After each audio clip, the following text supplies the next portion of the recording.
Well, to be two, capital G here, got an absolutely stunning display for you guys to check out, and this is going to show you some of the absolute absurd plays that you can do with the Cyberse type. And the crazy thing about this, you're going to see this pop off. This will be all legal when Flames of Destruction comes out. There will be no crystalline needle fiber or anything like that we will not have access to. Cyberse are a type that I kind of feel like has been largely ignored, not maybe as much as like Worms was during the Arc V era for mainly like the first half of it. But yeah, I do feel like Cyberse, because Konami has kind of been bending over backwards to give the type support, I feel like they're about to get there, man. These Troymare monsters, I feel like they were a mistake. I've been saying that habitually, and some of the plays that you can do are insane. So you guys just sit back, relax, and watch the madness. So turn one, Lady Debugger, which is basically like Rhoda for Cyberse, and then 1-2, both of those monsters,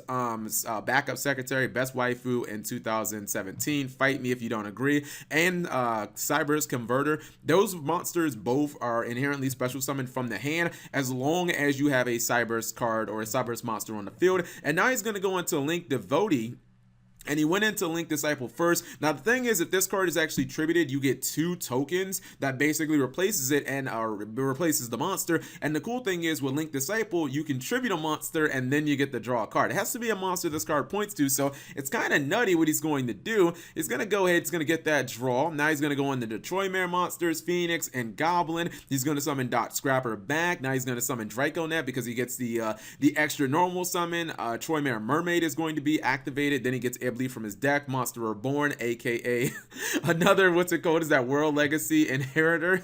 He gives his opponent the shitty Ibli because he don't need it no more, and we got a turn 1 extra Link, and man, the amount of protection that his opponent has. By the way, I love this feature on YGO Pro, how when you click, or basically when you hover a Link monster, it shows what monsters the monsters are linked to, which is really important with Troymares. But you know, like his field, obviously he has 5 blue cards on the field, but the thing is, some of them can't be destroyed by battle.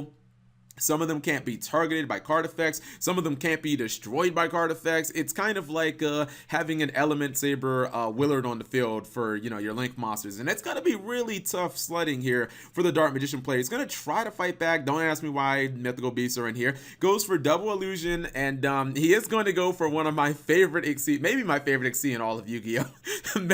Magi Magician Girl. Magician Gal, excuse me. I don't know why he reborn the Balancer Lord. I feel like he's trolling. Honestly, I feel like he's just tilted because he's like, I can't attack anything, Cap. These fucking monsters won't die.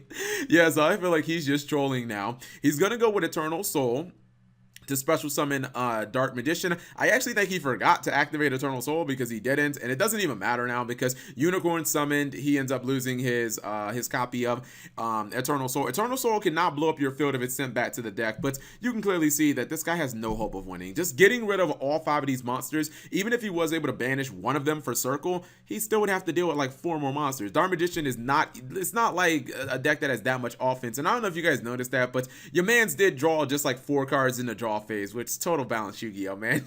Draw like 4 cards per turn. Get out of here with that. And then he goes for he's like, yo, Cap, remember when you made the video on Topologic Gamble Dragon and you said this card was trash and the effect would never actually come up to win a game? Have some, Cap G. You are not a prophet. You don't know nothing about Yu-Gi-Oh. Topologic Gamble Dragon makes his opponent discard both cards, does 3,000 burn damage, ends up winning the duel. Cap G doesn't know anything about Link monsters and how good they're gonna be, because you can clearly see that this card always wins duels. Kappa, Kappa, Kappa. Anyways, I'll go ahead and pause the video quickly because I'm pretty sure there are going to be some people who are interested in it. Not, you know, the Dark Magician deck because he just got completely ran over, but there may be some people who are interested in seeing this, you know, this Cyberse deck.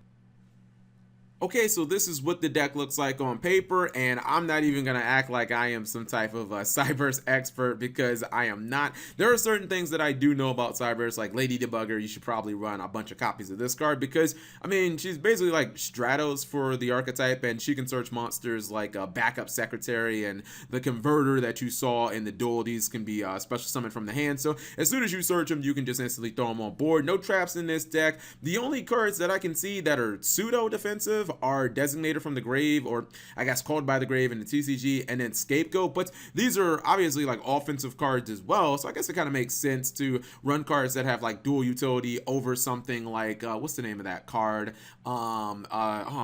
Infinite Transience, which is really just a defensive card, even though it is sort of like a hand trap, quote unquote. You've got so many Monster Reborns in here: Soul Charge, Monster Reborn, World Legacy Inheritor. You did see World Legacy Inheritor used in the duel, so I mean, you should be able to pop off fairly consistently with this. But I don't know, this deck does remind me somewhat of like World Chalice, where if you don't pop off, you probably are going to get wrecked because you don't really have any defensive options. So popping off turn one, getting a bunch of Troy Mares, and I guess maybe backing it up with like Designator is basically like the win con in this deck.